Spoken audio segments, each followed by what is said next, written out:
This lesson introduces the concept of a box and whiskers plot. We already looked in the last section at the mean, median, and mode, and those are three ways of taking a set of numbers and representing them with one number. Sometimes that's not enough detail. You want to know more about a data set than the mean, the median, or the mode. So look at this example here. There's two classes and each red dot represents a test score. So class X and class Y each had 8 students. And look at the blue line that I've drawn on the number line and think about what that means. What do you think that blue line is? Well, there's 1, 2, 3, 4 data points below it and 1, 2, 3, 4 above it. Similarly for class Y, 4 points below it, 4 points above it. That is called the median. That's what the median is. Now, suppose instead of wanting to divide your data into two halves, the bottom half and the top half, you wanted to divide it even more into 4 groups, or what we call quartiles.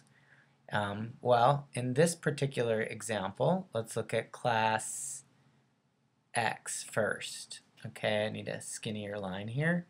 So class X, if I wanted to divide it into quartiles, there should be 2 data points in each quartile.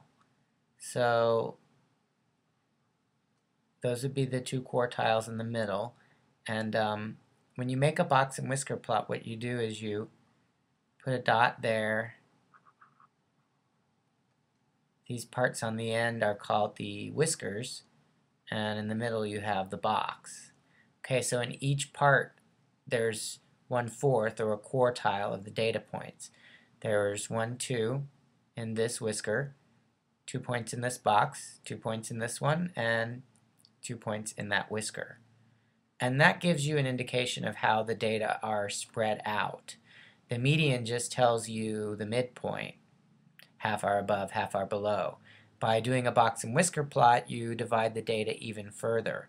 Now look at this class Y. Same median, but look how different the data looks when I divide it into quartiles. Okay, so here's the box and whisker plot for class Y. So now, even though they have the same median, you can look at the two and make some quick assessments. For example, which class do you think did better, class X or class Y? I'd probably say class Y did better because even though the medians are the same, when I look at the box and whisker plot, I feel like class Y did better. There aren't quite so, the scores don't go quite so low. There seem to be more in the upper end. I don't know. That's just my thought.